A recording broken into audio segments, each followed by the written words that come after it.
আওয়ামী লীগের লিডার আফতাব চৌধুরী বলছি। আমার সরকার বিগত বছরগুলোতে যমুনা সেতু, পদ্মা সেতু, ইট, কালভার্ট, রাস্তাঘাট সব উন্নয়ন আর উন্নয়ন করেছে, ব্যাপক উন্নয়ন করেছে, ব্যাপক উন্নয়ন করেছে এদেশে মানুষের জীবন যাত্রার মান না খাইয়ে না পুড়িয়ে সব উন্নয়ন আর উন্নয়ন করেছে।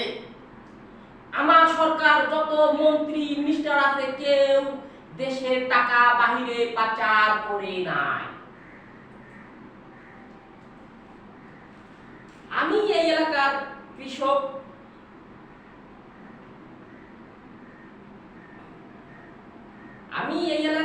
কৃষক, তৌফিকদ্দিন।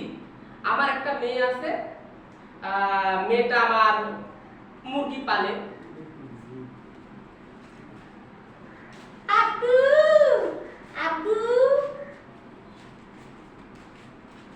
কি হচ্ছে মা?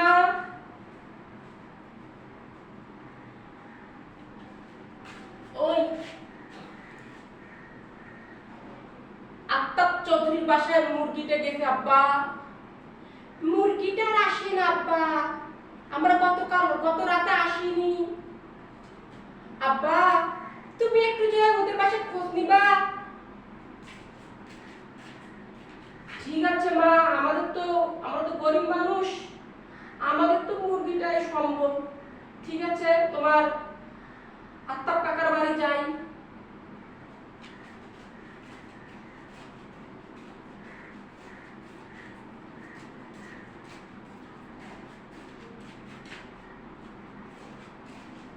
হুজুর বাসায় আছেন? কে? আমি হুজুর তৌফিকদ্দিন। ও কি বলবা বলো। হুজুর আমরা গরিব মানুষ, আপনি তো জানেন আমার জায়গা জমি নাই, আপনার বাসায় আবাদ করে, আশেপাশে আবাদ করে খাই। মুরগিটা আসছে আপনার বাসায়, মুরগিটা পাওয়া যাচ্ছে না। সন্ধ্যা থেকে নাকি মুরগিটা নাই, আমার মেয়ে বলতেছে মুরগিটা নাকি নাই। তো হুজুর মুরগিটা আপনার বাসায় আসছে, মুরগিটা তো দিতেন।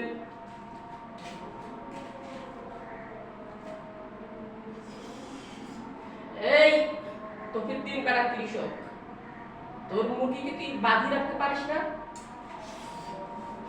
তোর মুরগি আমার বাসায় আসবে কেন?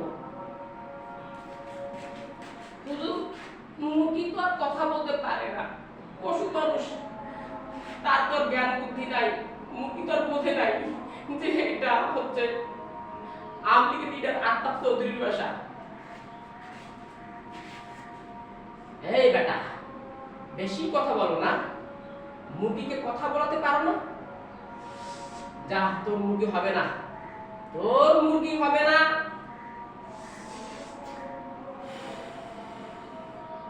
তোর মুরগি জবাই করে খাবো আমরা, যা।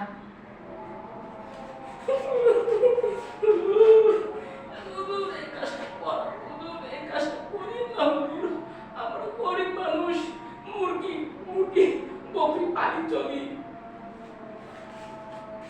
এই কাছে আয়, এই বাড়ি যা।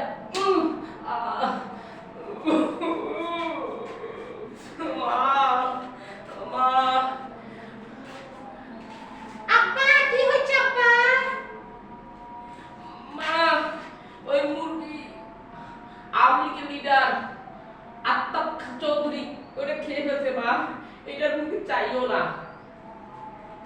পরে আরেক লিডারের কর্মকাণ্ড। ভাইরা আমার, আমি বিএনপি লিডার বলছি।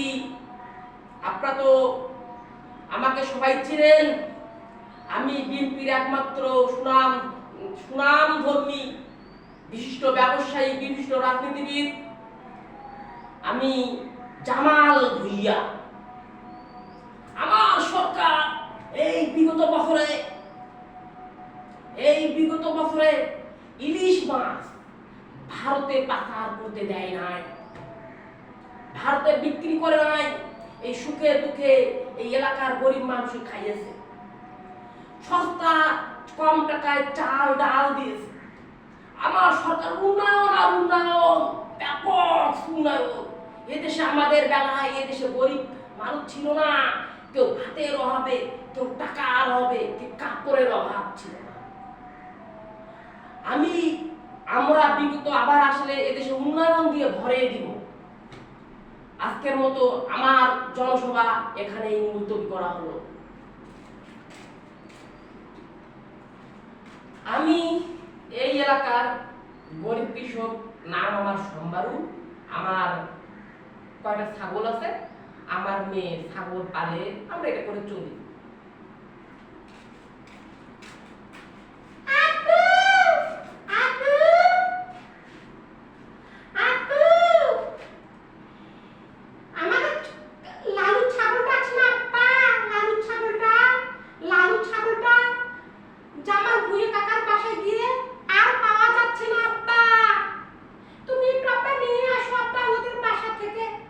ঠিক আছে মা, যাচ্ছি।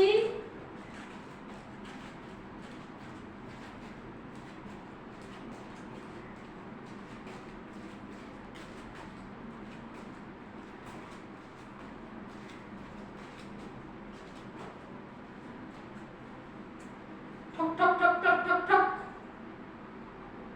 বাসায় কি জামাল ভুঁইয়া সাহেব আছে?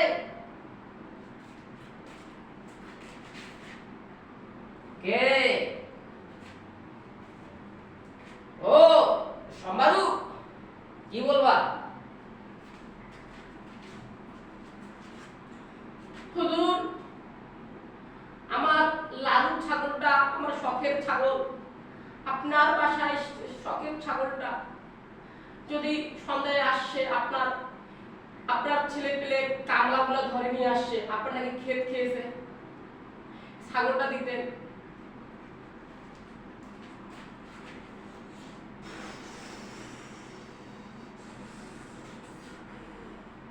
এই সম্বারু কৃষক, তোর ছাগল আমরা খোয়ারে দিয়েছি, তোর ছাগল আর হবে না, তুমি যাও।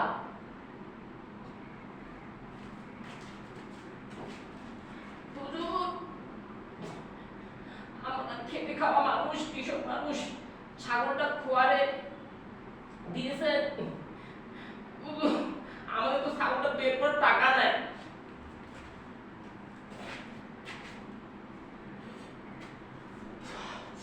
এই আমি এখন পেনিকে আছি, তুমি যাও তো বাবু, তোমার ছাগলটা না হয় আমরাই বের করে আমরা কেটে খাবো।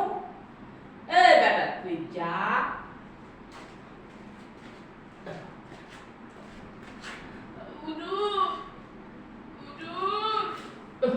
আপনার বিনতি বিশাল বড় লিডার, আপনার এই কাজ করিয়েন না হুজুর। আমার মা বড় মেয়েটা অনেক কষ্ট পাবে হুজুর, আমার মা বড় মেয়েটা অনেক কষ্ট পাবে।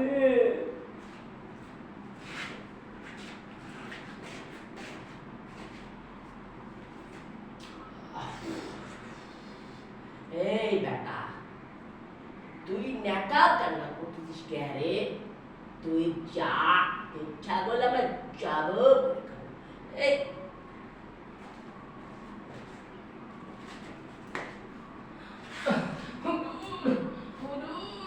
ছাগলটা দোয়াই লাগে হুজুর, জব করে খাইয়ে না হুজুর, ছাগলটা খাইয়ে না। আমাদের এটাই একমাত্র সম্বল, আল্লাহ আপনার ভালো করবে না।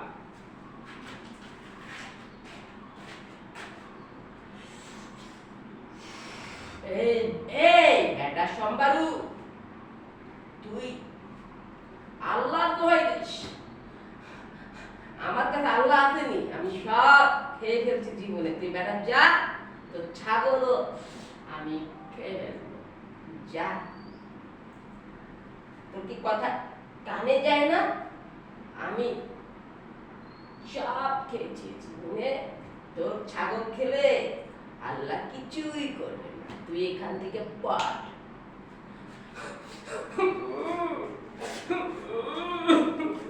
মা শরীফা, আব্বা ছাগলটি পাও নাই। না মা, তোকে ছাগল দিতে পারলাম না মা, তুই আমাকে মাফ করে দিস মা। ভাই সব আমরা সাধারণ জনগণ, আমি অতি সাধারণ মানুষ, আমি নাজুক, নাজমুলুদা নাজুক। এই আওয়ামী লীগ, এই বিএনপি কে কতটুকু ভালো আমরা জানি। এরা খালি কনফ্লিক্ট করতেই থাকে দুই দল। এ বলে হ্যান করেছে, ত্যান করছে, পাল সাল সব করে শেষ করছে। এ আবার বিএনপি বলে হ্যান করছে, ত্যান করছে, হা করে সব করে শেষ করে দিয়েছে। তবে হ্যাঁ, তবে আমরা তো সাধারণ মানুষ, বিবেকবোধ সম্পন্ন। আওয়ামী লীগ কি করছে সেটা আমরা ভালো জানি। তবে আজকে আমরা স্বাধীনভাবে কথা বলতে পারতেছি, আমরা আজকে ভোট দিতে পারবো, এর থেকে বড় পাওয়ার আর কিছু নাই। তবে ভাই এটাই ছিল, এটাই আমার আলোচনার মেইন বিষয়, যে দুই দলে হ্যান করছে, ত্যান করছে, এগুলো বলে বেড়াচ্ছেন। আগে বিবেককে জাগ্রত করেন, বিবেকটাকে আয়নার মধ্যে দেখেন, পরিষ্কারভাবে দেখতে পাবেন কারা ভালো কারা খারাপ। ওকে, আর এগুলো অহেতুক বলে লাভ নাই, আমরা সাধারণ জনগণ বুঝি এক। আর তবে যেই আসুক না কেন, ফান্ডামেন্টাল স্ট্রাকচার, মৌলিক কাঠামো দেশের জন্য এটা বজায় থাকে, এটাই চাওয়া। কারণ এজ মুসলিম হিসেবে আমার এটাই চাওয়া। আসসালামু আলাইকুম। আর ভিডিওটা দেখবেন, বেশি বেশি শেয়ার করবেন। বাই।